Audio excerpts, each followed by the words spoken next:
CM Siddaramaiah ನೇತೃತ್ವದಲ್ಲಿ budget ಪೂರ್ವಭಾವಿ ಸಭೆ ನಡೀತಾ ಇದೆ. ಅಬಕಾರಿ ಇಲಾಖೆ ಪೂರ್ವಭಾವಿ ಸಭೆ ಇವಾಗ ಅದಾದ ನಂತರ ಎರಡು ಬಣಗಳ ಒಂದು ವಾಗ್ವಾದ ನೋಡೋದಕ್ಕೆ ಸಿಕ್ಕಿದೆ ವಿಧಾನಸೌಧದಲ್ಲಿ. ಇವತ್ತು ಬಜೆಟ್ ಮೇಲಿನ ಒಂದು ಸಭೆ ಅಂದ್ರೆ ಬಜೆಟ್ ಪೂರ್ವಭಾವಿ ಸಭೆಯನ್ನ ಈ ಹಿಂದಿನಿಂದಲೂ ಕೂಡ ಮಾಡ್ಕೊಳ್ತಾ ಬರ್ತಾ ಇದ್ದಾರೆ, ಲಾಸ್ಟ್ ವೀಕಿನಲ್ಲೂ ಕೂಡ. ಆದರೆ ಇದಾದ ಮೇಲೆ ಒಂದು ಸಣ್ಣ ಕಿರಿಕಾಗಿದೆ ಅಲ್ಲಿ. ನಮಗೆ ಸಭೆಯಲ್ಲಿ ಮಾತಾಡೋದಕ್ಕೆ ಅವಕಾಶ ಸಿಕ್ಕಿಲ್ಲ ಅಂತ ಹೇಳಿ ಸಭೆ ಮುಗಿಸಿ ಸಿಎಂ ಸಿದ್ದರಾಮಯ್ಯ ಹೊರಗಡೆ ಬರ್ತಾ ಇದ್ದಂತೆ ಒಂದು ಮಾತಿನ ಚಕಮಕಿ ಆಗಿದೆ. ಪರಸ್ಪರ ಕೈ ಮಿಲಾಯಿಸುವ ಹಂತಕ್ಕೂ ಕೂಡ ಹೋಗಿತ್ತು. ಸಂಘ ಸಂಸ್ಥೆಗಳ ಈ ಕಿರಿಕು, ಈ ಜಗಳ ಮಾರಾಮಾರಿ ಹಂತಕ್ಕೆ ಹೋಗಿದ್ದಂತಹ ಪದಾಧಿಕಾರಿಗಳ ವಾಗ್ವಾದ ನಂತರ ಸಮಾಧಾನ ಪಡಿಸಿ ಇಬ್ರು ಎರಡೂ ಕಡೆಯವರನ್ನ ಕಳಿಸಿದ್ರು. ನೋಡಿ ಇಲ್ಲಿ ಇದು ಆಗಿರುವಂತಹ ಘಟನೆ. ಸಿದ್ದರಾಮಯ್ಯ ಅವರು ಸಭೆ ಮುಗಿಸಿ ಹೊರಗಡೆ ಬರ್ತಾ ಇದ್ದಂತೆ ಅಲ್ಲಿ ಗಲಾಟೆ ಶುರುವಾಯಿತು. ಪರಸ್ಪರ ಕೈ ಮಿಲಾಯಿಸಿದ್ರು ಸಂಘ ಸಂಸ್ಥೆಗಳ ಪದಾಧಿಕಾರಿಗಳು.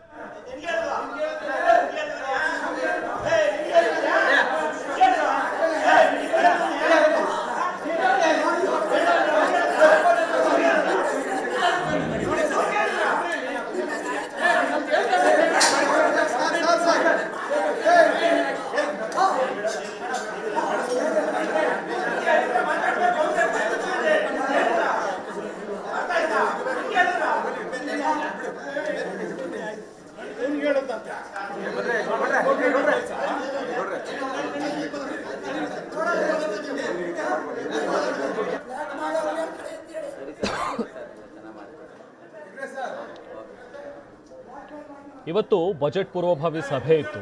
ಈ ಹಿಂದಿನಿಂದಲೂ ಕೂಡ ಸಭೆಯನ್ನು ನಡೆಸ್ತಾ ಇದ್ದಾರೆ. ಲಾಸ್ಟ್ ವೀಕಲ್ಲೂ ಕೂಡ ನಾವು ಗಮನಿಸ್ತಾ ಇದ್ವಿ. ಸಿಎಂ ಸಿದ್ದರಾಮಯ್ಯ ಕಾಲು ನೋವಿದ್ರು ಕೂಡ ವೀಲ್ ಚೇರ್ನಲ್ಲೇ ಬಂದು ವಿಧಾನಸೌಧದಲ್ಲಿ ಹಲವಾರು ಸಂಘ ಸಂಸ್ಥೆಗಳ ಜೊತೆಗೆ ಬಜೆಟ್ ಪೂರ್ವಭಾವಿಯಾಗಿ ಸಭೆ ನಡೆಸ್ತಾ ಇದ್ದಾರೆ. ಬೇರೆ ಬೇರೆ ಡಿಪಾರ್ಟ್ಮೆಂಟ್ಗೆ ಸಂಬಂಧಪಟ್ಟಂಥ ಅಧಿಕಾರಿಗಳ ಜೊತೆಗೂ ಕೂಡ ಚರ್ಚೆ ಮಾಡ್ತಾ ಇದ್ದಾರೆ. ಅದೇ ರೀತಿ ಇವತ್ತು ಕೂಡ ಒಂದು ಸಭೆ ಇತ್ತು. ಇಲ್ಲಿ ಅಬಕಾರಿ ಇಲಾಖೆಯ ಪೂರ್ವಭಾವಿ ಸಭೆ ಇತ್ತು. ಅದಾದ ನಂತರ ಯಾಕೋ ಇಲ್ಲಿ ಎರಡು ಸಂಘ ಸಂಸ್ಥೆಗಳ ಬಣಗಳ ನಡುವೆ ಕಿತ್ತಾಟ ಶುರುವಾಯಿತು. ವಿಧಾನಸೌಧ ಸಮ್ಮೇಳನ ಸಭಾಂಗಣದಲ್ಲೇ ಎರಡೂ ಕಡೆಯವರು ಕಿತ್ತಾಡ್ಕೊಂಡಿರುವಂತಹ ಒಂದು ದೃಶ್ಯ.